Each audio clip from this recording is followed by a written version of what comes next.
రాష్ట్రారోపాలు ఇన్ని జరిగినాయి. చివరికి నేను ఏదైతే అయిందనేసి సూసైడ్ లెటర్ చాలా విపులంగా రాశా. అంటే చాలా క్లారిటీగా రాశా. అంటే చాలా క్లారిటీగా రాశా. అంటే ప్రభుత్వాన్ని మనం రాసింది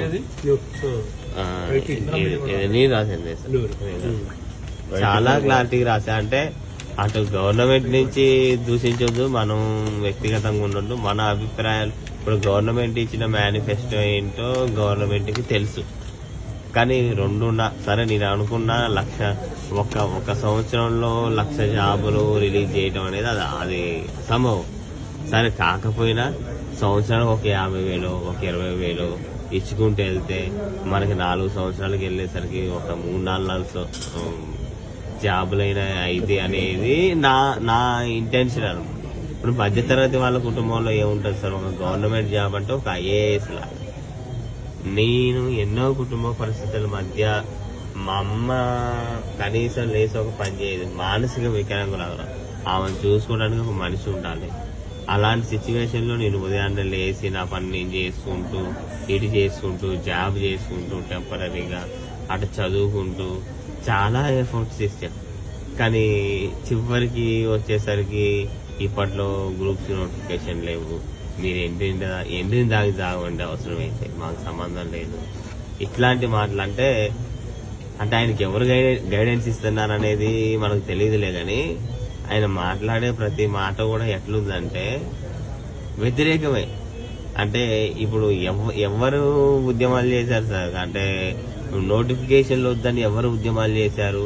ఇచ్చిన నోటిఫికేషన్ సరిపోవట్లేదురా బాబు, నోటిఫికేషన్లు పెంచండి అనే ధోరణిలో చేశారు.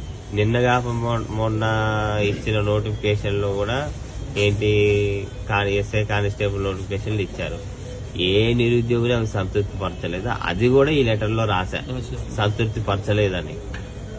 అంటే నేను అనేది ఏంటంటే అల్టిమేట్ గోల్ ఏంటంటే సరే ప్రతి గవర్నమెంట్ కి అంటే ఉద్యోగాలు కల్పించడం అనేది పాసిబుల్ కాదు. గవర్నమెంట్ ఉద్యోగాలు అనేది అలా కాదు కదా, నువ్వు ప్రైవేట్ రంగంలో సృష్టించవచ్చు కదా. ప్రతి 6 నెలలకు ఒకసారి ఒక నోటిఫికేషన్, ఒక 3 నెలలకు ఒకసారి ఒక అంటే ఇప్పుడు ఆంధ్ర వాళ్ళు ఎంతమంది ఉన్నారు సార్ తెలంగాణలో? ఎన్ని IT ఇండస్ట్రీస్ ఉన్నాయి?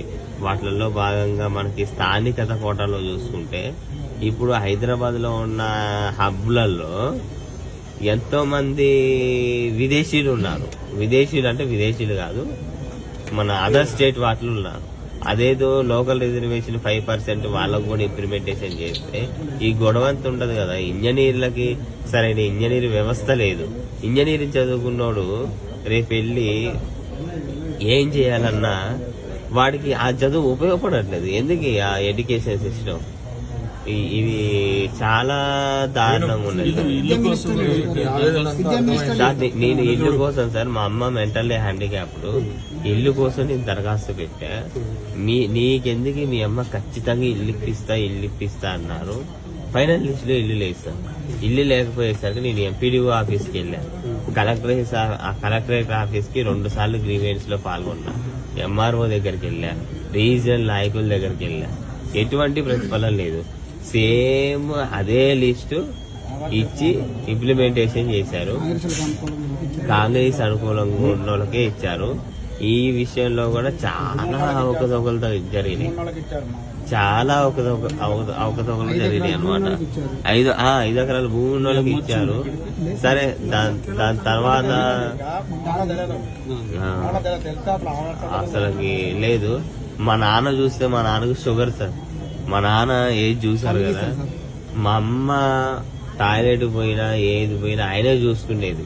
ఇప్పటికి నిన్న కూడా పక్కలో టాయిలెట్ పోసుకుంటే ఆయనే చూసుకుంటూ. అలాంటి సిచ్యువేషన్ లో ఉండి నేను చదవటం అంటే నాకు ఇంటర్నల్ గా నాకు ఎకనామికల్ గా సపోర్ట్ లేదు. ఈ సపోర్ట్ లేకపోవటం వల్ల నేను ఏది సాధించలేకపోతున్నా. గ్రూప్ 2కి అంటే గ్రూప్ 2కి ఒక మెట్టు దాకా వెళ్ళేది సార్. ఒక మెట్టు ఎక్కితే జాబ్ వచ్చేది, కానీ అక్కడి నుంచి కింద పడిపోయా. మళ్ళీ వెంటనే నోటిఫికేషన్ ఉందన్నారు కదా, నేను వెంటనే చదువుకుంటాను, నాకు జాబ్ వస్తుంది అనేసి అనుకున్నాలే. కానీ 3 సంవత్సరాలు అవుతుంది సార్. 3 సంవత్సరాలు అవుతుంది. 3 కురుమూర్తి జాతరలు కూడా అయిపోయినాయి. ఇప్పటి వరకు నోటిఫికేషన్ లేదు. ఎంత అన్యాయం అంటే అసలుకి తడి గుడ్డతో మనకి మనం ఏదో అంటాం కదా, మనకంటే సార్ నేను అనేది ఏంటంటే సార్, మనకని మనం పోరాడి తెచ్చించుకొని ఎగిరెగిరి తన్నించుకున్నట్లయింది. అంటే యాక్చువల్ సార్ నేను చేసిన మిస్టేక్ కూడా ఏంటంటే టీఆర్ఎస్ గవర్నమెంట్ ఇట్లా పేపర్ లీక్ అయినాయి, ఇట్లా ఇదయింది, ఈసారి ఎట్టి పరిస్థితుల్లో కాంగ్రెస్ గెలిపించాలి అనేసి మా నానమ్మతో కూడా నేను కాంగ్రెస్ ఓటేపించా. నాతో పాటు ఒక 10 మందికి ఓటేపించా. అంటే ఆయన చెప్పిన మాటలు ఎట్లా, మీరు ఈ రోజు ఓటేస్తే మీకు రైతు బంధు 10,000 వస్తుంది, కానీ రేపు గెలిచిన తర్వాత మీకు 15,000 వస్తుంది. ఈ రోజు మీకు కళ్యాణ లక్ష్మి తీసుకుంటే ₹1,00,000 వస్తుంది, రేపు నేను తులన్నర ఇస్తా. అంటే ఇట్లాంటి మాటలు అంటే ఒక అబద్ధాన్ని పదే చేసి ట్రోల్ చేసి అదే నిజం, అదే నిజం. ధైర్యంగా ఉండు, ఇబ్బంది లేదు సార్. నా గోల్ ఒకటే సార్, నేను గ్రూప్ 2 ఆఫీసర్ అవ్వాలి. నువ్వు ఇప్పుడు డాక్టర్స్ వాళ్ళని ముందైతే, ఎందుకంటే నువ్వు అవుట్ ఆఫ్ డేంజర్ కావాలి ఫస్ట్. సరే, నువ్వు చేసినది వాళ్ళకి గవర్నమెంట్ కనువిప్పు కావాలి.